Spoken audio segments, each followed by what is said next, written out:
What's going on, buddy? Not much, man. We're finally getting out here, being able to talk about cars and satisfy the car community itch we haven't been able to scratch since coronavirus has put should we say a stop? I don't know. A halt to the local car scene, car shows, cars and coffee at the pavilions, all the normal stuff going down on the weekends here in Arizona, Phoenix metro area that we can no longer go to. Are we social distancing right now? Are we 6 feet apart? About. Close enough. Yeah. But no, it's certainly crazy with what's going on now.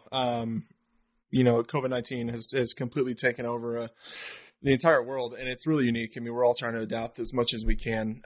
That's partly as to how this all came about for us was during this time. So we'll look back at this as just such a unique part of history. But for us, we took the time to try to put together something that we wanted to do. So it's tough because in our business, we're still considered essential in the automotive world. So I did spend some time at home for about 2.5 weeks or so and just tried to fill my time with what I could. I mean, I detailed all 3 of our cars, my parents' cars, neighbors' cars, everybody. I mean, I was just trying to do something to stay busy. It was tough. And, it's really hard to stay off the web ordering car parts because that seemed to come to the door every 3 days. I'd order something. My wife's going what'd you order this time?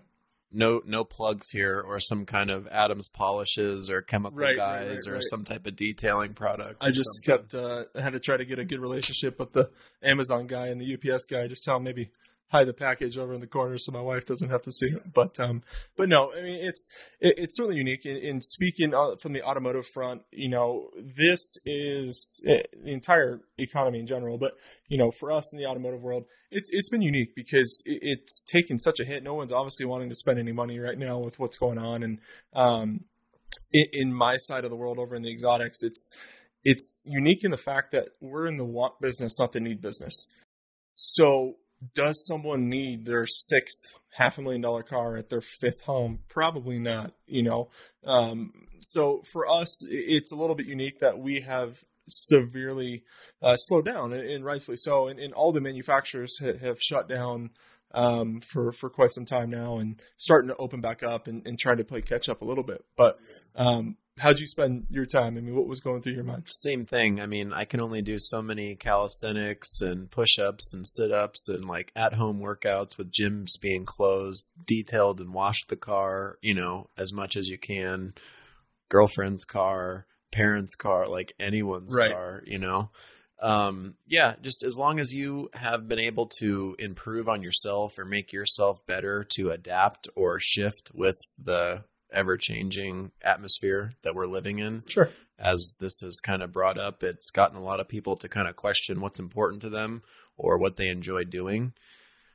I love talking about cars. I love driving cars. So no more excuses. That's kind of how we're here talking about this stuff. And there's a couple times where we stuck out and, went for a drive or whatever it is just to get out of the house and do something. Our Arizona might be different than in other states and what happened in, your laws versus ours and what measures were taken during this. So, we kind of had a mild stay-at-home order, but still were able to go outside and do things and enjoy the weather. I mean, it's hot, but not. It's hot now, but in the middle of March, it was beautiful here. But part of the landscape that this has caused, auto manufacturers are somewhat having to be adaptive. Maybe you can shed some more light on this with them pivoting and not making cars anymore and starting to use their production facilities and assembly line kind of supply chain management stuff to get ventilators or respirators and all kinds of different things to help people. So. I know a lot of manufacturers, and I'll just use, from my experience, Ferrari and Lamborghini on our side. Don't get me wrong. I mean, every auto manufacturer is trying to do what they can within their means to help. But, which is awesome. Which is awesome. Yeah, they don't have to do this. That's crazy. I mean, obviously they have a ton of employees and they're trying to do what they can. And with production at a complete halt, production car, numbers for us is so small compared to companies like Ford, Toyota, Chevy, GMC, whatever it is, right? I mean, they're making a ton of cars. So that's a big impact. But, on our side, so we look at Ferrari is really unique in the fact that they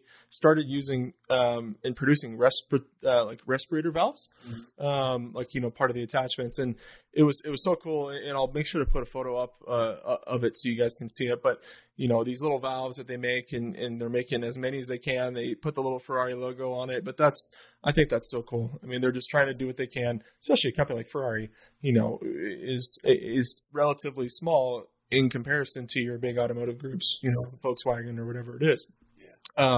Other side of the coin, Lamborghini was making masks, and I know a lot of manufacturers were doing that and making respiratory stuff, but Lamborghini focused on making some masks, and it's interesting to see all the photos because you see all the upholstery department, wearing their masks, all wearing their Lamborghini gear, but instead of maybe stitching a headrest or stitching a steering wheel, they're making like PPE masks. So that's pretty cool. It's a weird time. People are adapting. We're all adapting.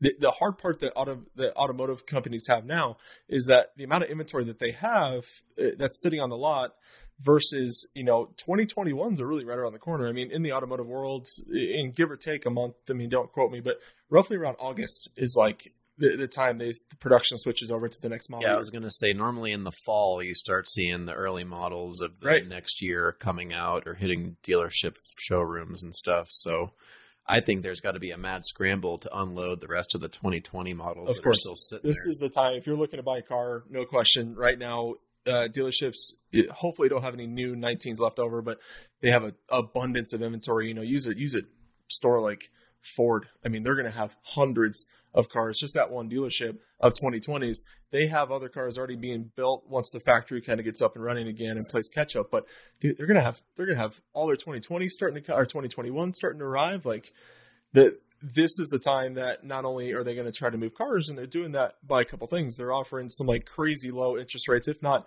0%. A lot of your mainstream big manufacturers are doing 0%. They're doing payment deferral. Your payment runs out 120 days before your first payment, stuff like that. So, it is a good time to get into a car.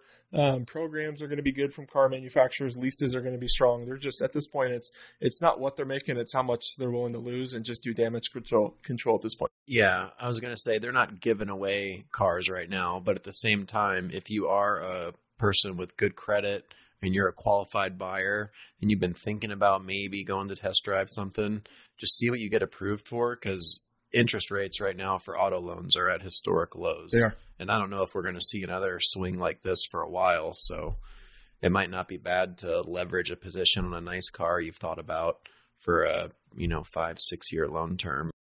What's interesting too is like, in our world, in order for a Lamborghini Urus or a Aston Martin DBS or a Rolls-Royce Cullinan is approximately like 6 months. So, all like this build time, it's kind of start to finish. Build time is shorter than that, but it takes about a month or so on the water, whether it's going East Coast to the ports over there, shipping it, or going through the Panama Canal up into California. So it's about roughly a month to ship. But side note, it's actually ridiculous. You can actually pay like $15,000 or $25,000 depending on the manufacturer to like overnight your car by air after it's done. So, which sounds like a lot to guys like you and me. I mean, that's a ton of money, but when you're buying these cars, 10% of the car price, it's not that big. It's probably like, you and me going to buy a pack of gum, right? With our incomes. But it's interesting because if you had a car on order and all this stopped, you're pushed back. I don't know how long. And once they open back up, they've got to hopefully move customer cars first, finish that production, get things going and shipping and whatnot. But, I had a couple of customers that had some cars ordered and they literally they were already on the water at port right when everything shut down. So they got the car like right before all this happened, which is great. Financially, it's probably a bad time to be buying a $300,000 car, but again, it's all relative. So, but yeah, so it's cool to see what automotive manufacturers are doing because, to jump in and stop what they're doing. Ford doesn't know a thing about respirators, right? But they have the machinery and the engineering to do and the money to do stuff like that. And I think that's huge. That's awesome. Yeah. That's crazy. And it's not just us in the U.S. It's all over the world. Yeah, no, it's awesome to see the manufacturers that have the capacity or the infrastructure to step up and and start producing these things that are really helping people in this time. One of the things you wanted to kind of maybe pivot towards, a new car that's been out. A lot of people have talked about it. There's a lot of, we'll say, Controversy?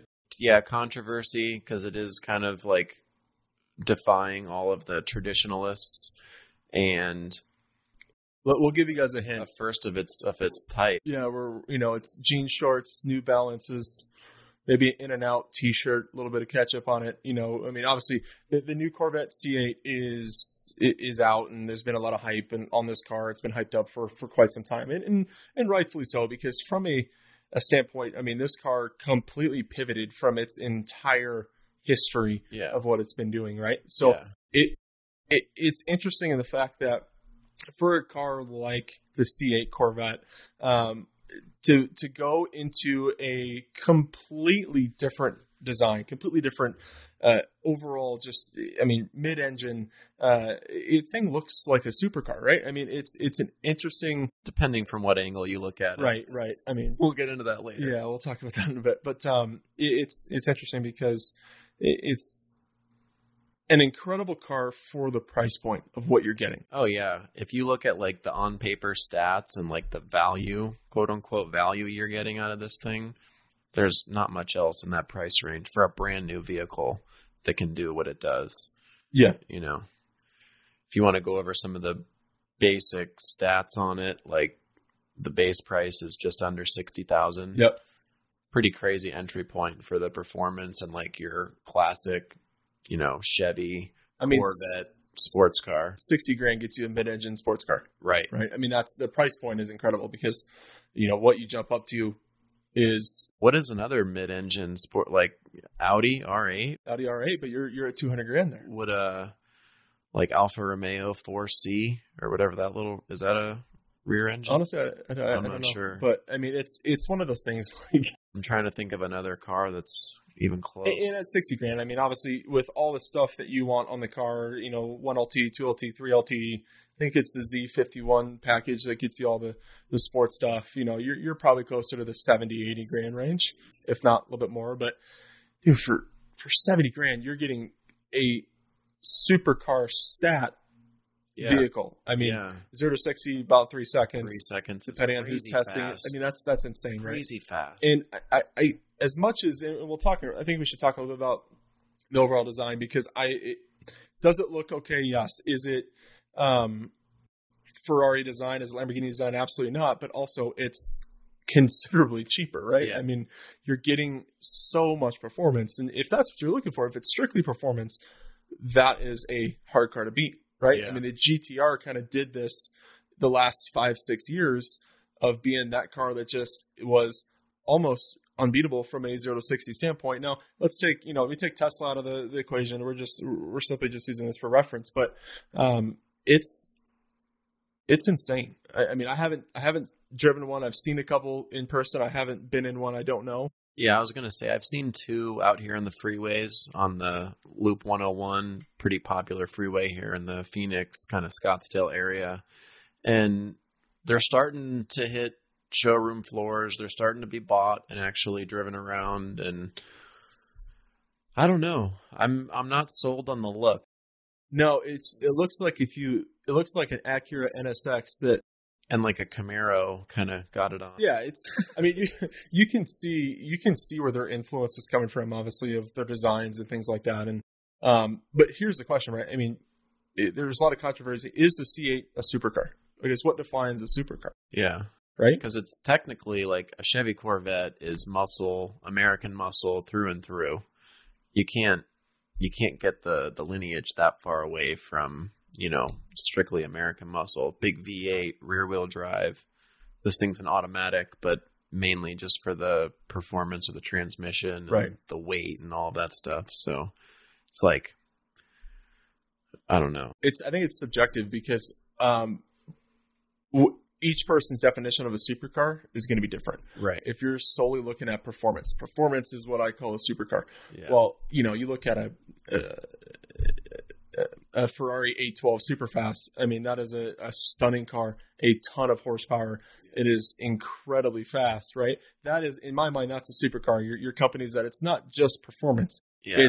It's not so much what they do, it's how they do it, right? It's the history, it's the heritage, the design, the different elements that make a Ferrari or a Lamborghini or an Aston Martin or a Porsche, what they are. So to me, is it a supercar? No, it's not a supercar. But again, my basis of supercar is based on a lot more things than just performance, right? If we're looking at just performance, the car is incredible. I have a couple, just for reference, a couple Nuremberg lap times here, just for reference. And C8 did it in roughly 7 minutes, 29 seconds. That's stupid fast. And the Nuremberg Ring is a great benchmark for all-around performance. You're taking turns. You're going high rates of speed. Absolutely. You're doing it is braking. The benchmark, right? Yeah. And at 729 for call it a $70,000, $80,000 car is insane.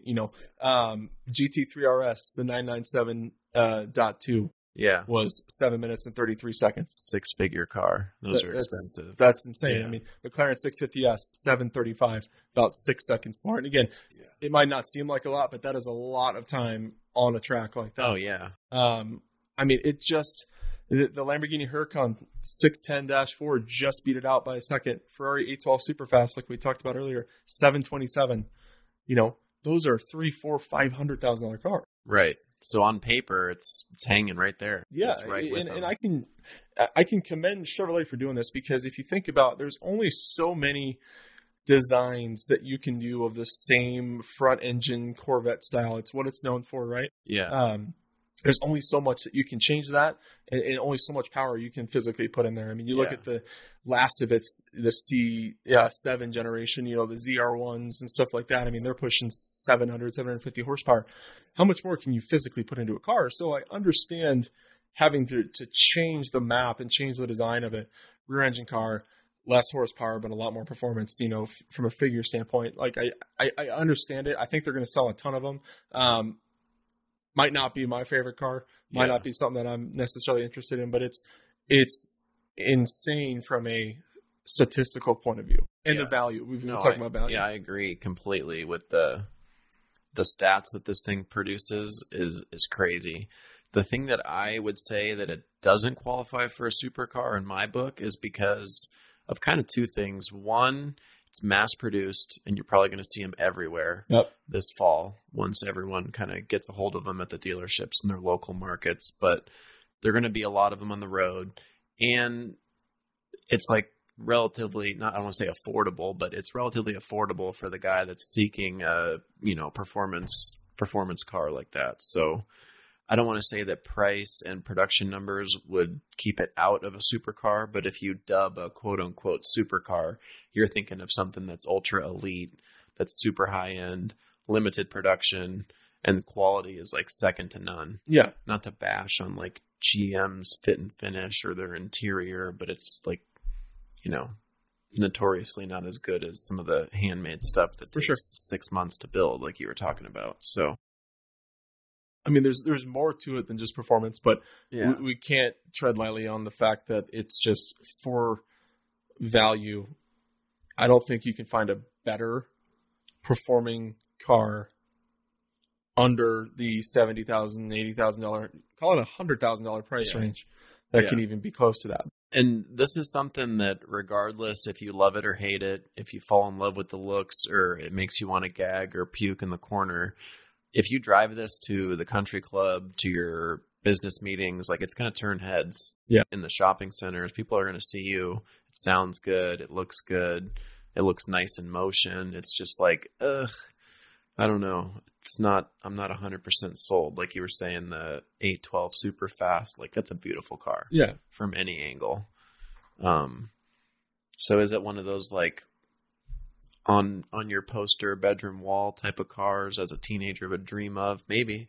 There could be a huge generation of kids that are getting into this because this is the American version of their, super muscle, we'll call it. I mean, I think they certainly made an impact. I mean, companies like Ford, with their GT500 and stuff like that. I mean, Chevy changed the map in their market of who they compete against. I mean, they went complete to left field and just did something completely different. And it's going to take off. No question. They're going to sell a ton of them. What's unique is too, we're going to notice dealers, and I think they already are, but I think some dealers are literally asking like 30 to 50 grand over MSRP right now for someone to get it. Me. Yeah. Same thing happened on the new Supra that came out, but that market's softened completely. There's flooded with those, but yeah, it'll be interesting to see. I mean, I think it's a great car. Me personally, I'm a fan of the C7 Z06. I think that's a great car. You can find those in the 40 to 55 grand range and 650 horsepower. It's just plenty, but amazing package. It's can't tread lightly on what they've done with this car. So I have a weird theory that as the progression of the Camaro kept getting better and better and better, they kind of like, what would you call it? The Carrera effect or the Cayman effect? Like they sandbagged the Camaro in its latest year. For sure. Absolutely. To try to keep the Corvette as its flagship, like performance car or muscle car. Right. Like the C8 is the halo car, right? Yeah. So I think they were really forced out of the box and really forced to take like a new approach to try to move the needle or increase their performance a little bit, get something a little newer out there, and see if they can kind of revolutionize the quote unquote like traditional Corvette buyer or Corvette enthusiast.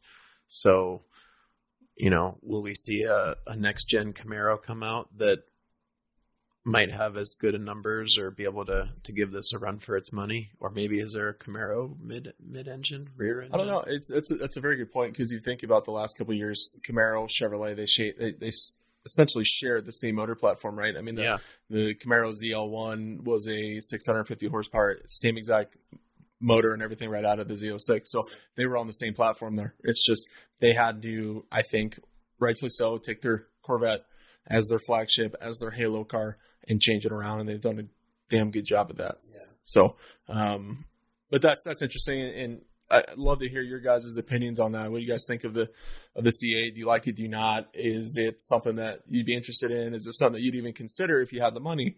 But it's a cool car. I don't think the design is 100% there, but for what value, if we speak solely on value, you cannot spend your money and get a better, faster, more exotic, like, if you will, car. Yeah, no, definitely.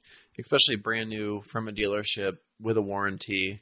It's Chevy. It's easy to work on. There's Chevy dealerships all over the place. Got every YouTuber grabbing those right now, you know, and doing what they can and twin turbo in those cars. And I do like Rob Dahm, though. He's bought a crashed C8. There was a C8 that was crashed by a drunk driver, hit the gentleman that just took delivery of his lava orange, and I'm not sure what they call it, C8. Ended up selling it to Rob Dahm. He's a huge rotary guy. He's going to put a 4-rotor swap in there, and just he's going after it. So it's pretty cool. That's crazy. Nonetheless, guys, thanks for tuning in. We just wanted to kind of give some insight. Hopefully you maybe picked up something or wanted to shed some light on your opinion too on the C8. And hope you guys are staying safe. Appreciate you guys listening in, and look out for the next couple episodes. But we're having a blast doing this. And if you guys like the content, please like and subscribe and share, because we're two car guys having some fun talking about cars. Yeah, stay tuned and follow along. Cool. Thanks.